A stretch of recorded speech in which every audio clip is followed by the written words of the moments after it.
Kwa watu ni washamba, kabidi aanze kuwafundisha sasa. Umetoka jio sana, umekujaje, hataki kujua. Asubuhi ukiamka unachukua dawa, unaweka kwenye mswaki. Namna hii. Sawa?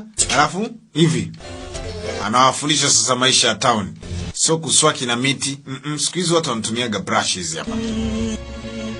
Alafu kamzie kuinua kameza kup. Tu. Nyua pusi jambia meze. Kisa siku tu unatema chini tona meza. Imeenda tumboni. Aya, mkija chooni kishamaliza shida zako, unafungulia hapa ili uchafu uende. Swi hapa. Mmoja ndo kakumbuka ile siku ya moto walichota mzee wakanywa wakajua ni maji safi na salama. Kumbe ni maarifa.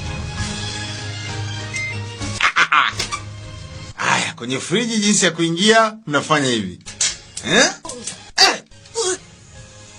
Basi bibi akawafundisha vitu vingi kweli kweli. Yaani akawafundisha kila kitu. Jinsi ya kuvuka barabarani sasa. Kala nyekundu. Wewe unakaa kwa wazee wenzako hivi. Sawa. Kala kijani anatangulia mbele, ninyi mnamfuata nyuma. Okay. Olobi, nifuatani. Sasa hapo mnavuka. Basi bwana, maisha yalikuwa ni bomba sana. Upanda kwenye gari, wakaona kwenye gari hapa ni kuvua viatu kule Korea, kule Joseni unavua viatu ndio uingie kwenye sehemu takatifu. Kwa hiyo mpaka kwenye gari wafika stand wakavua viatu, wakapanda kwenye gari wakaacha viatu. Wanasonga mbele. Binti ana habari mzee. Kuja kushusha chini. Uta jamaa wote wako peku. Wameacha viatu stand. Baba, kwa kweli binti anaye kazi kabisa. Warudi cheki viatu vimeacha stand. Lakini yote na yote siku zinazidi kusogea, akawa nazidi kuelewa kwamba ukishaingia supermarket kama hivi unanunua vitu lazima ulipe pesa. Unalipa bill. Umeona bili, unaangalia hii noti. Wakamuona mfalme. Huyo hapa.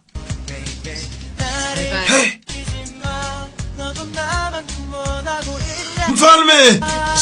Chona! Wakasujudia hela. Wakamuona mfalme kwenye mtantia aibu nye. Sasa hata hivyo muda ule binti akapigiwa simu na mama. Halo? Pakanya. 잠깐만요. Samani kidogo je nipokee simu Msitoke msiende popote. 어머니. Ndio mama. 저기 naweza kuwazima gari lako? Yes. Binti ambako ni shida iko wapi? Dada yako bwana alikuwa anataka msaada kuhamishwa vitu. Kuna vitu vya kuhamisha kwenye ile nyumba. Kupeleka nyumba nyingine. Sasa anahitaji mtu wa kumsaidia. Nani? Sena? Sir? Huyo Sena. Sasa amepitia kwa mama akampigia huyu. Lakini binti anashangaa inakuaje? Sababu mchana tu jana yake Sena aliamua kukata mawasiliano naye. Bibi ana makuu kwa anyway pote. Wewe chochote unachopiga mzinga kwenye hizo ngazi.